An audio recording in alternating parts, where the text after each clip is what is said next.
Hi everyone, I'm Debbie Roberts, owner and financial advisor at Property Apprentice. Join us today for the Week in Review, where I talk about current events for the everyday investor and home buyer. Our topics for this week: topic number one from the New Zealand Herald on the 1st of November, New Zealand and Auckland house prices. Analyst CoreLogic says downturn is officially over. Topic number two from RNZ on the 31st of October. House prices set to rise 8% in New Zealand in 2024, according to Westpac. Topic number three, interest.co.nz on the 2nd of October. The Reserve Bank hints debt to income ratio restrictions could be put in place in the middle of 2024. Topic number four from interest.co.nz on the 30th of October. BNZ Chief Economist Mike Jones says the currently wide cost gap between building and buying a house should reduce, but much of this is expected to come via higher house prices. Topic number five from Stuff on the 31st of October. What will be the first issues for the new government to tackle? The first topic for this week in review from the New Zealand Herald on the 1st of November. New Zealand and Auckland house prices. Analyst CoreLogic says downturn is officially over. New Zealand's housing market downturn has come to an end, with the average prices dropping by $138,000 from their peak in late 2021. Auckland experienced the most significant decline during the same period. According to CoreLogic, the National House Price Index, a reliable indicator of price changes, increased by 0.4% in the last month, marking the first rise since March 2022. CoreLogic's chief property economist Calvin Davidson confirmed the end of the recent housing market decline, resulting in a total decline of 13%.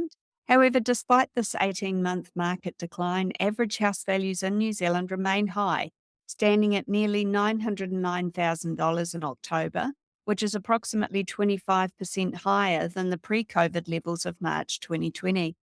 Auckland is also beginning to recover, with its average value now at $1.26 million after a 0.2% increase in October. Wellington was the second most affected major centre, experiencing a 22% decline. Its average value is now $893,417 after a 0.3% increase last month. Tauranga was the only major centre to continue falling, with prices down by 0.1% in October, resulting in an average value of $1 million. The city saw a 15% decrease in average values during the downturn. In other regions, Hamilton's average value fell by $121,000 or 13%. Christchurch's value fell by $50,000 or 6%, and Dunedin's fell by $104,000, 15%. With prices now on the rise, Westpac's chief economist, Kelly Eckhold, expects a significant increase in prices next year due to high population growth driven by migration. Owen Bourne's property website One Roof, in collaboration with analyst Velocity, confirmed that the market had turned. Bourne's index showed that quarterly prices had increased for the second consecutive month. Property values in Auckland and Canterbury grew by over 2% in the 3 months ending in October, while New Zealand's average property value increased by 1.7% during the same period. Market confidence has been strongest in major centres, but it's spreading to smaller regional metros, with Whangarei, Napier and Invercargill all showing positive trends in October. A total of 566 suburbs recorded quarterly growth in the 3 months ending in October, which is an increase of 100 from the previous month, according to the index. Out of 927 New Zealand suburbs analysed, 32 have returned to or are close to returning to their record high values during the COVID boom. The incoming national-led government is expected to introduce policies that will further boost house prices, such as allowing property investors and holiday homeowners to use mortgage repayments to reduce their tax liability and avoid paying capital gains tax on homes resold after 2 years of ownership. Now, in my opinion, that phrase is quite misleading and antagonistic. So I would just like to say that National's policies around housing are unlikely to have a significant effect on the property market, other than potentially making it easier for investors to help them purchase rental properties, which is going to be good for tenants as well. with the foreign buyer tax on purchasing properties, that's limited to properties over $2 million. So it's unlikely to affect the first home buyer market. And where they made a comment about avoiding paying capital gains tax, I mean, please, we don't have a capital gains tax. But if you buy a property with the intention of selling it, you've always paid GST as well as tax on profit. So there was no loophole or anything like that. This is just a little bit, attention grabbing, in my opinion. Despite these potential boosts, according to the article, Helen O'Sullivan, Velocity's global chief executive of real estate, believes that house prices may not surge significantly. There you go, as long as interest rates remain high and continue to pressure homeowners' ability to afford new houses. So, something else that I'd like to mention in this is that it very much depends on whether you're looking at medians or averages as to how dramatic the drop in values was. With marks like the house price index reports, those tend to be a much more accurate indication as to what's actually happening in the property market. However, the Real Estate Institute of New Zealand House Price Index is the one that we tend to pay most attention to, because the rest of them the sale prices at settlement date, whereas the Real Estate Institute in New Zealand looks from unconditional date. So quite often that can be 3 months before the others take that into account. So the Real Estate Institute of New Zealand House Price Index showed the market turning a few months ago. So yeah, that's just my personal opinion on that one as well, for those that are interested.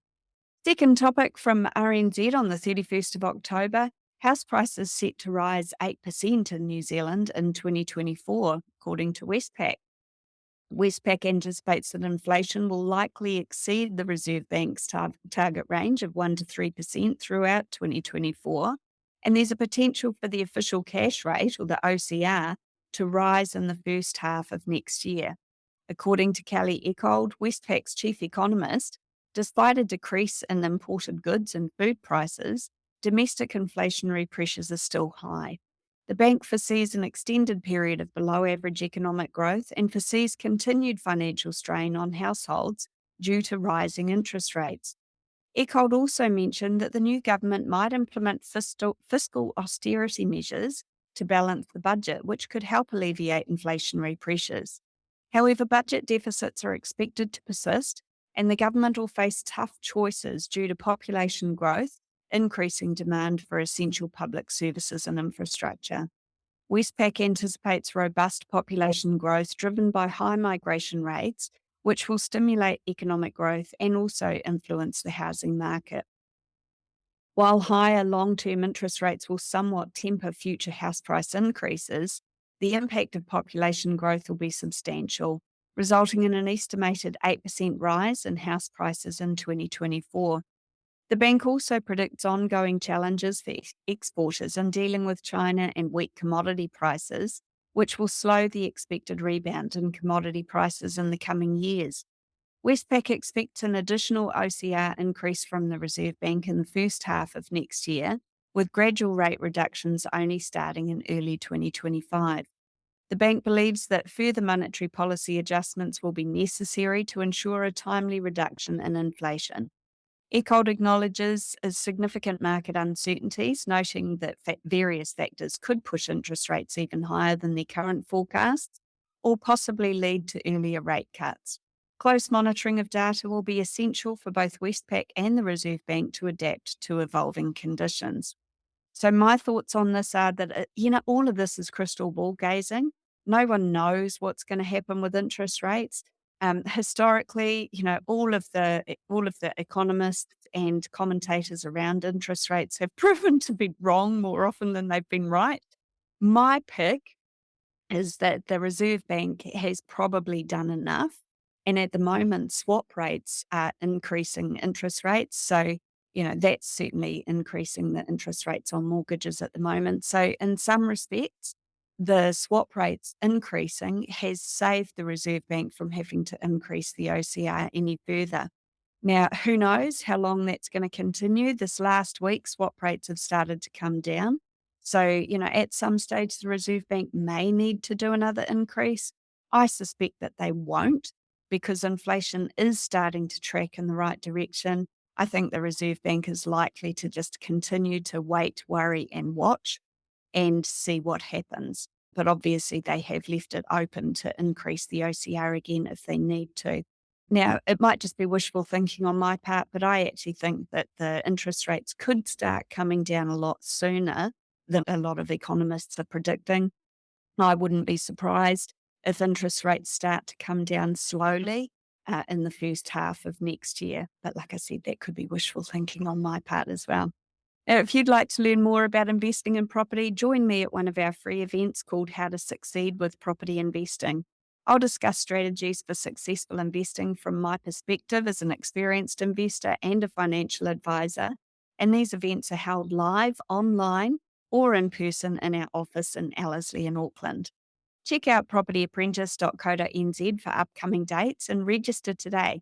We don't sell property, so it's all about increasing your knowledge to reduce your risk.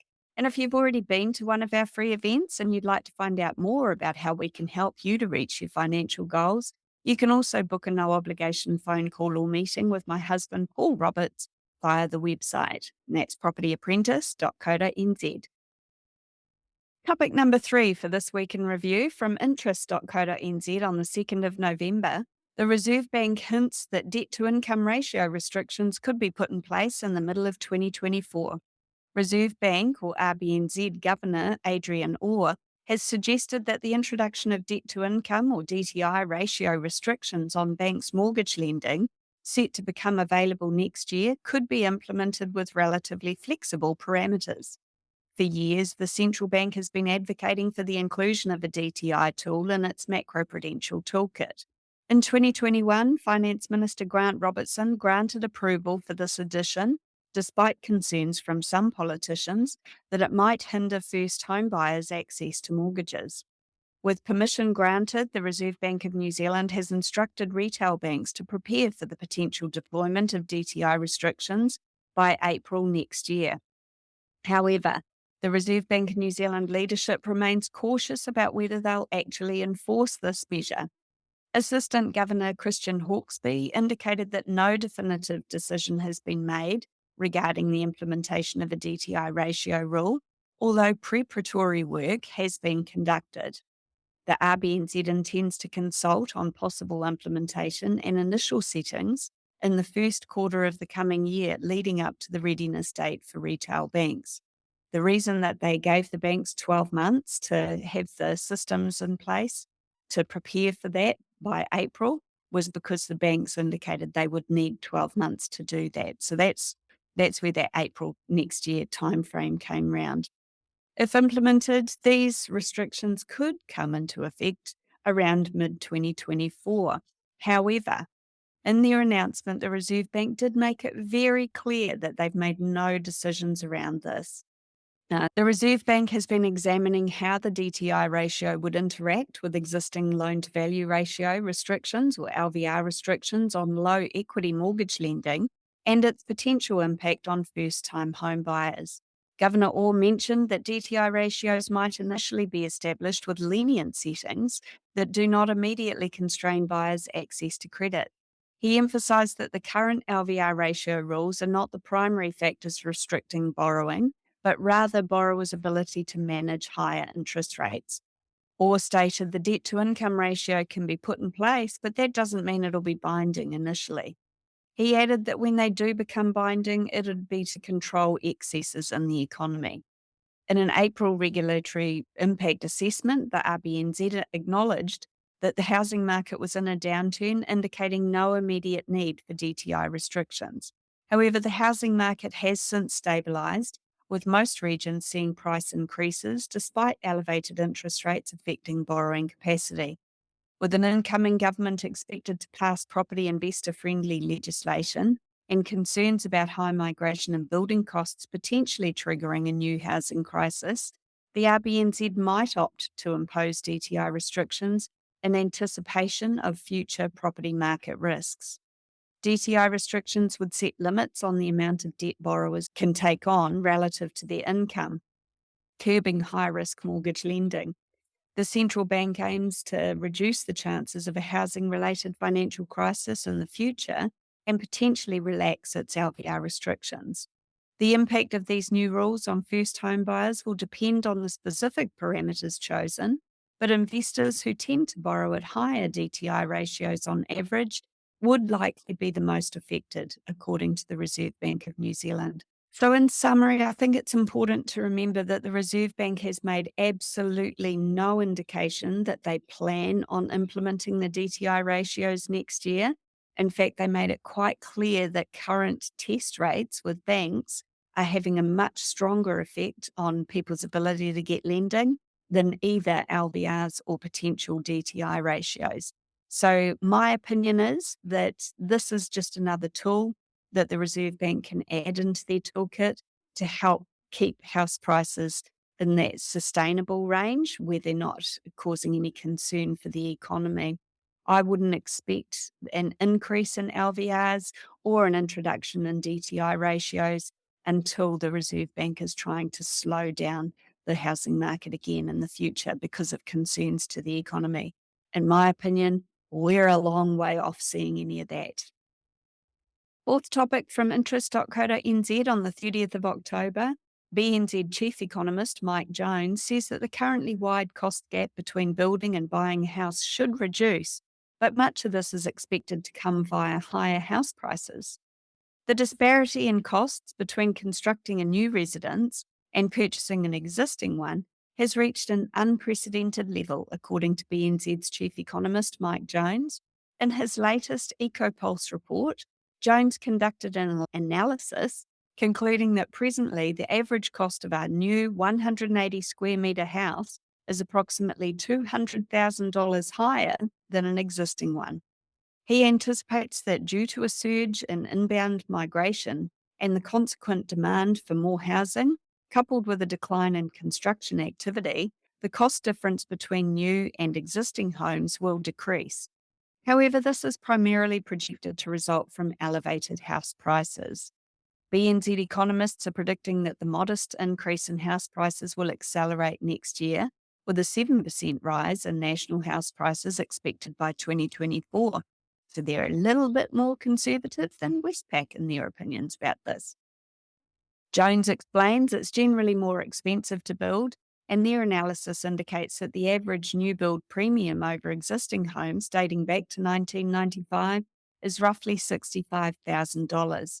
Nevertheless, the current premium of almost $200,000 difference between between constructing and buying is amongst the widest ever recorded, which is approximately 3 times the long-term average. These figures, while indicative and subject to regional variations, align with anecdotal evidence. Jones combined average building costs with the median cost of land to arrive at its calculations. Jones selected an average house size of 180 square metres based on post-2000 standards. Without this adjustment, building costs would seem artificially lower compared to purchasing an existing home, as the average size of new constructions has decreased relative to existing properties, potentially with an increase in the number of apartments and townhouses that have been built in particular. This approach yields an estimated cost of around $980,000 for constructing an average residential dwelling, comprised of a land cost of nearly $400,000 and a building cost of $580,000. This compares to the median selling price of existing houses at $785,000 as per REINZ data, which remains below the late 2021 peak of almost $900,000. Jones contends that considering these figures, the general incentive for the average buyer to construct rather than buy is quite low. Jones emphasises that elevated construction costs, lower house prices, and high interest rates are currently acting against construction activity. The decline in new building consent issuance over the past 2 years is hardly surprising. Additionally, he notes that any remaining incentives for building, due to the new build carve-out from the 2021 removal of mortgage interest deductibility, may soon disappear since the incoming government plans to gradually restore deductibility to all properties. Jones observes that we're in the midst of a population boom fueled by migration, which has created extra pressure on housing resources, as evidenced by rising rents. If cost-related issues discourage new construction relative to existing homes, there is a greater likelihood of underbuilding compared to the population's requirements, exerting upward pressure on house prices as predicted. Jones expects that the current cost differential between building and buying to narrow as the rapid escalation in construction costs stabilise. Nevertheless, the reduction in this gap is projected to be primarily driven by higher house prices. Okay, so the gap's going to close because existing properties are going to increase in price and demand for new builds has been reducing with, essentially a bit of an oversupply at the moment in some property types. However, in my opinion, I think it's also important to remember that particularly first home buyers tend to be emotional buyers. So a lot of those first home buyers will be attracted to the new build townhouses because they're nice and shiny and new and no work needs to be done to them. And so, and especially with new immigrants moving into New Zealand as well, some of them are going to like the fact that there could potentially be lower maintenance for the first few years by buying a new build. Uh, be careful though, if you're looking at buying new builds, always get a building inspection, even though it's new, because some of the new build quality is less than desirable. Topic number 5 from Stuff on the 31st of October. What will be the first issues for the new government to tackle? And there's the $1,000,000 question, isn't it?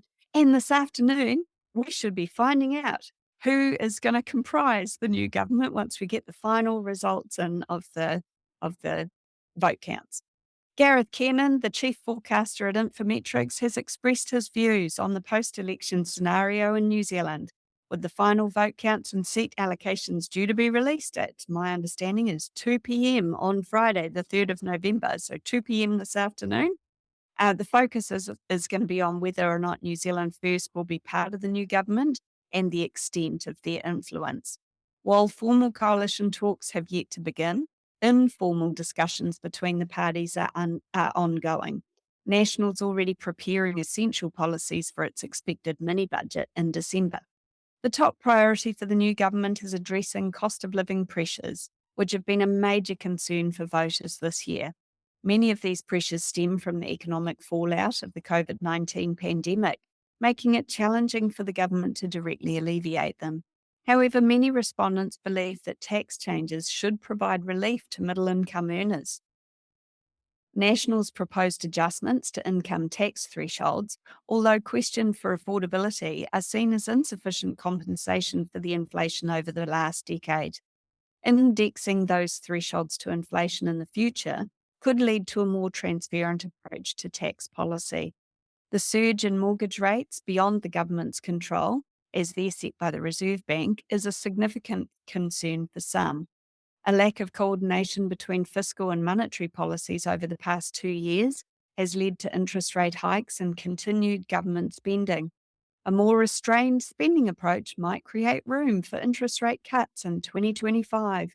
I mean, especially since the Reserve Bank has been quite open with the fact that government spending was one of their major concerns for inflation moving forward. So, yeah, it's fingers crossed that the new government is a lot better with their money management, just to say. Healthcare funding has not kept in pace with the growing demand for services. Low pay for healthcare workers has made retaining staff difficult. Capital expenditures needed to upgrade ageing hospitals, education, justice, and infrastructure are also pressing issues for New Zealanders. New Zealand's education outcomes have declined by global standards, and tertiary education faces challenges. Law and order is a growing concern as well, with a push to reduce prisoner numbers, possibly contributing to increased crime rates. Possibly? I'd say probably. Addressing these issues requires additional funding. I mean, seriously, there's a lot of work that needs to be done to sort out this hot mess that the incoming government has been left with. In New Zealand, infrastructure has been plagued by shifting priorities and inefficiencies. A coordinated approach is needed to maintain the country's infrastructure assets effectively. Housing affordability remains a concern with high house prices relative to incomes and long waiting lists for state housing. Climate change is another critical issue, with the need for a comprehensive and a progressive policy approach. The list of challenges is substantial, unlikely to be fully resolved within the first 100 days or even through coalition talks. Kiwis hope for a positive policy direction from the new government, emphasising the importance of effective delivery. Ultimately, voter dissatisfaction played a role in the recent election results. So we all wait with bated breath to see whether or not the incoming government will be as good as many of us hope they will be. Property investments help diversify your financial portfolio, which protects you from risks and potentially increases your long-term returns. There's no such thing as a no-risk investment, including when it comes to property investing. But if you'd like to learn the best methods on how to invest, join one of our upcoming free events called How to Succeed with Property Investing. As an experienced property investor and a licensed financial advisor, I'll be sharing valuable insights and expert tips to help you on your journey. Our free events cater to all levels of property investors and first home buyers. I'll also tell you more about how we help our clients achieve their financial goals. So if you're interested in finding out more about what we do, visit propertyapprentice.co.nz today to secure your spot and register for our events. Alternatively, book a no obligation phone call or meeting with my husband, Paul Roberts, through our website. And for those listeners of ours that are already clients, lifetime coaching clients of ours, looking forward to next Wednesday night when we've got our network meeting online with a tax update from Amanda, our recommended accountant. So, hopefully we'll have a bit more policy there from the incoming government after the coalition talks start to take shape. So thanks for listening. See you next week.